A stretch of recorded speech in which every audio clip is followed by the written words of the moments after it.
함께 인사 나누시겠습니다. 사랑합니다. 네, 오늘 말씀 제목은 연약함을 도우시는 성령이라는 제목으로 성령 강림주일 말씀을 소개하겠습니다. 우리에게는 든든히 도우시는 분이 계십니다. 바로 우리 마음에 임하신 성령님이십니다. 저도 그렇고 여러분도 마찬가지입니다. 성령님은 성도들이 하나님의 양자 되었음을 보증해 주시기 위하여, 다시 말씀 올립니다. 우리 성령님은 하나님의 양자 되었음을 보증해 주시기 위하여 우리 마음에 임하셨습니다. 구원이 완성될 때까지 연약한 우리를 도와주시기 위하여 또 오신 것입니다. 그래서 26절에 성령께서도 우리의 연약함을 도우시나니 라고 말씀합니다. 그렇다면 성령은 구체적으로 어떻게 저와 여러분들의 삶을 도와주신다는 말입니까? 첫째는 우리의 기도를 도와주십니다. 26절에 이와 같이 성령도 우리의 연약함을 도우시나니 우리는 마땅히 기도할 바를 알지 못하나 오직 성령이 말할 수 없는 탄식으로 우리를 위하여 친히 간구하시느니라. 참 놀라운 일입니다. 솔직히 기도할 때 무엇을 기도해야 할지 모를 때가 사실 얼마나 많습니까?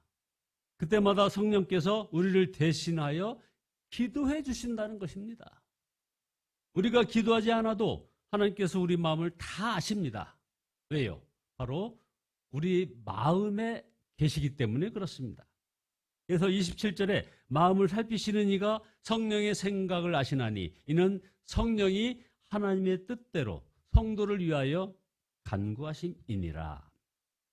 이 로마서 8장 26절에서 27절 말씀에 우리 교인들이 그 말씀에만 너무 은혜 받아가지고 앞으로 계속해서 다른 기도는 진행을 안 하고 그저 주여 주여 이렇게 외칠까 걱정도 됩니다.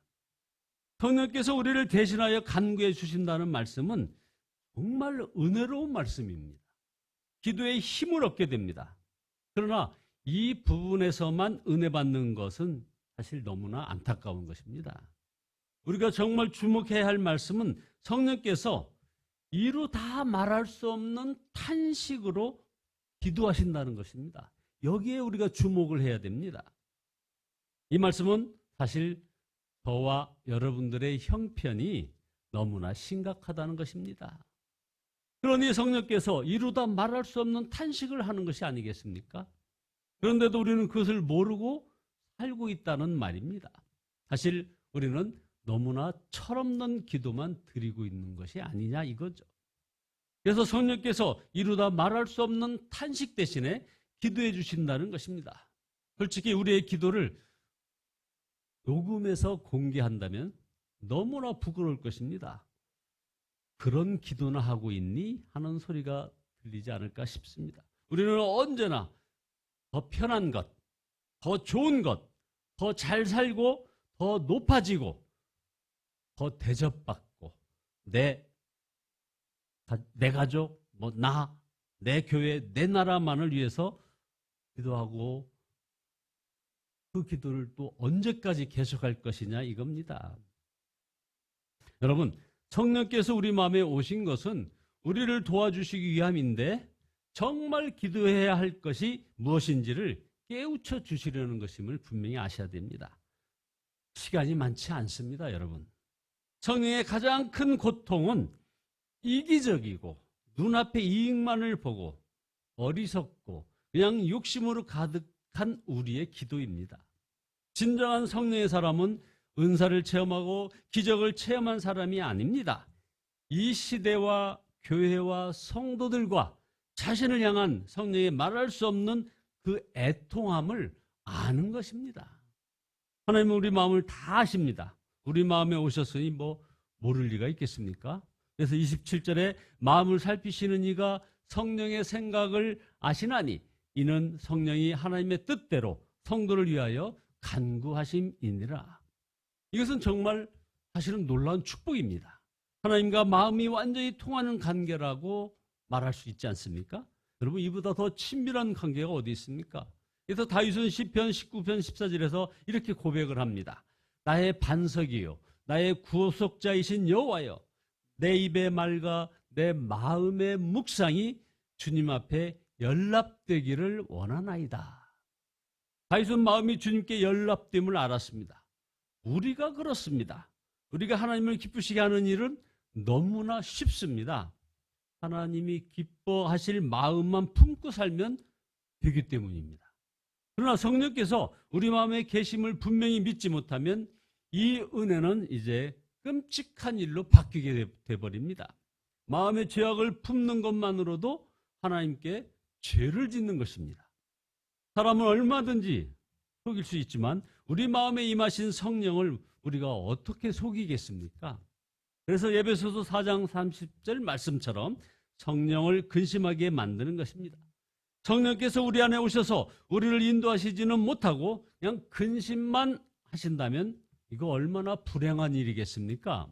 그러므로 온전히 주님을 바라보고 살라고 하는 것입니다. 우리는 주님을 모시고 사는 것입니다. 이것을 믿는 것이 얼마나 큰 축복인지를 알아야 합니다.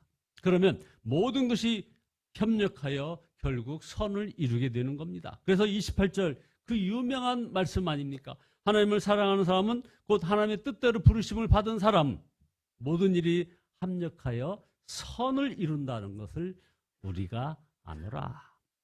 성령을 모시고 사는 자는 어떤 어려운 일을 닥쳐도 염려하고 두려워하지 않아도 되는 것입니다. 하나님이 함께 하시고 우리를 도우시는데 우리가 약한들, 어려운 일이 일어난들 무슨 걱정이 있겠습니까? 여러분, 여기에는 정말 수많은 간증이 있습니다. 언젠가 여러분이 한번 소개해 올렸던 간증문입니다. P31이라는 책이 있습니다. 하형록 목사님이 자기의 간증글을 쓴 글인데요. 이분은 어려서 미국에 이민을 갔어요. 명문대학을 졸업하고 29살에 회사에 중역이 됐습니다. 대단히 성공한 사람 아니겠습니까? 어느 날 그런데 심장 근육이 막 다 죽어서 심장 이식이 급히 필요하다는 그런 진단을 받게 됩니다. 하늘이 무너지는 그런 진단입니다. 아내와 2살, 3살 된 딸을 둔 처지에서 그때까지 성공이 이제 다 무너지고 모든 재산 다 잃어버리고 생명조차 잃게 되었을 때 그는 이렇게 기도했습니다. 하나님, 제 심장을 고쳐주소서 하고서 간절히 기도했습니다. 그런데 2번째 심장 이식 주사를 받아야 했을 때 성령이 임하는 체험을 하고는 그 기도가 이제 바뀌어졌습니다. 심장만 나으면 무엇하냐? 다시 옛 삶을 살지 않겠느냐? 이것을 깨닫고 난 다음에 심장을 고쳐주소서가 아니고 이제 저를 고쳐주소서라고 기도했답니다.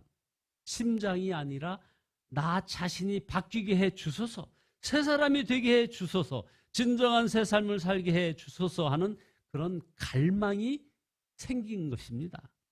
그래서 성경을 2번 읽었습니다. 그때 이전에는 무심히 넘겼던 말씀 하나가 그 마음에 들어왔습니다. 그것은 내 이웃을 내 자신같이 사랑하라는 마태복음 22장 39절의 말씀이었습니다. 건강했을 때 그 말씀은 자신과는 아무런 상관없는 말씀이었습니다. 그저 일만 열심히 하여 성공하면 된다고 생각했습니다. 그러나 그것은 자기를 위한 성공이 허무한 것임을 이제 깨닫게 됐습니다. 아무리 성공하고 많은 것을 소유해도 이웃 사람들에게 아무 도움이 안 되었습니다. 감동도 안 됩니다. 영향이 없습니다. 지금까지는 자신과 가족을 위해서 살아왔음을 깨달았습니다. 하나님도 아니었습니다. 그냥 자신을 섬기고 있었던 것입니다.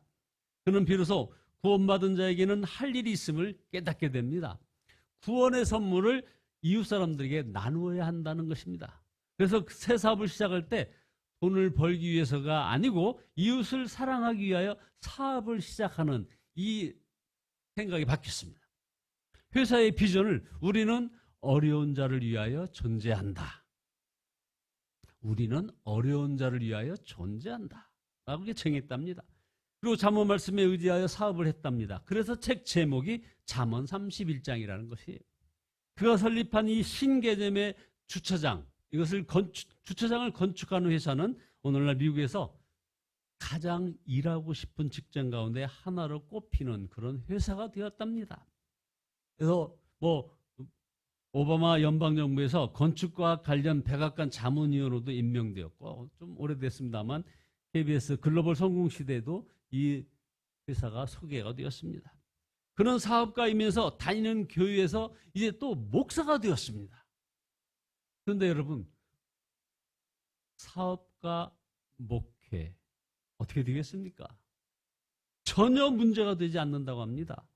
사업이나 교회 설교나 동일하기 때문이라는 것입니다.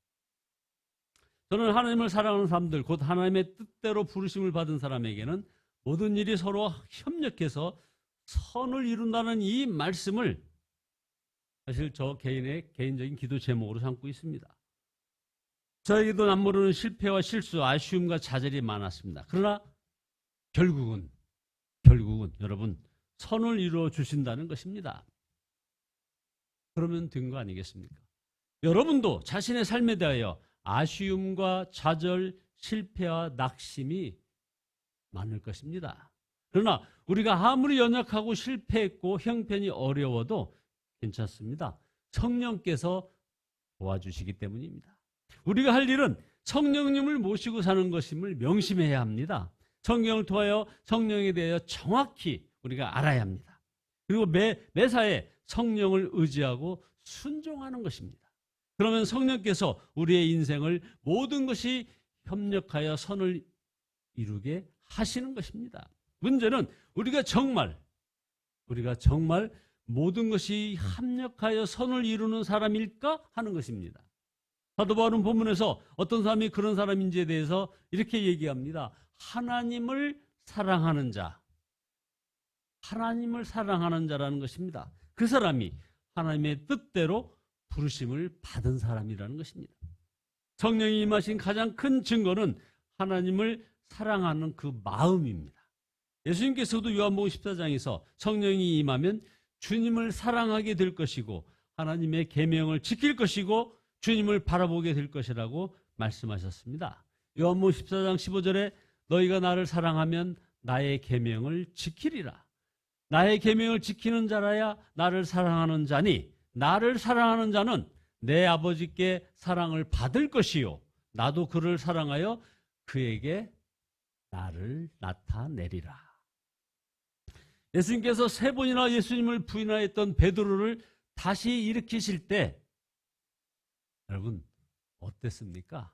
딱 한 가지만 물으셨습니다. 어떤 물음을 하셨나요? 우리 민찬이 잘 한번 생각해 보세요. 베드로가 예수님을 배반하고 3번씩이나 부인하고 그 다음에 그 베드로를 다시 일으켜 세울 때 예수님이 베드로에게 한 질문 딱 하나. 여러분 뭡니까? 네가 나를 사랑하느냐? 베드로로서는 대답하기가 참으로 민망하였지만 주님 아시잖아요. 제가 주님을 사랑한다는 것을 이라고 대답하였을 것입니다. 그러자 우리 주님께서 사명을 주셨습니다. 내 양을 치라 하고 사명을 맡기며 베드로를 회복시키셨습니다. 여러분 한번 마음속으로 대답해 보시기 바랍니다. 하나님을 사랑하십니까? 하나님을 사랑한다고 대답하기 힘든 분이 혹시 있을지 모르겠습니다. 그러나 여러분도 베드로를 생각해 보시기 바랍니다. 여러분 안에서 하나님을 사랑하는 마음이 조금도 없습니까? 겨자씨만큼이라도 있다면 이거 기적입니다. 성령의 역사요, 성령께서 역사하시고 계시다는 부인할 수 없는 명백한 증거입니다. 구원받지 못한 사람에게는 결코 그런 일이 있을 수 없기 때문에 그렇습니다. 여러분, 이제부터 그 성령을 따라 살아야 합니다. 이 시간 성령이 함께 하심을 모른다면 성령을 초청하시기 바랍니다. 성령이 함께 하심을 믿는다면 엄청난 축복을 결코 소홀히 여기지 말아야 하겠습니다. 그래서 우리는 성령께 감사해야 합니다. 그리고 그 성령을 찬양해야 합니다. 그리고 성령에게 순종을 통하여 우리 성령을 높이 올려드리는 저와 여러분 모두 되시기를 예수 그리스도의 이름으로 축원드립니다.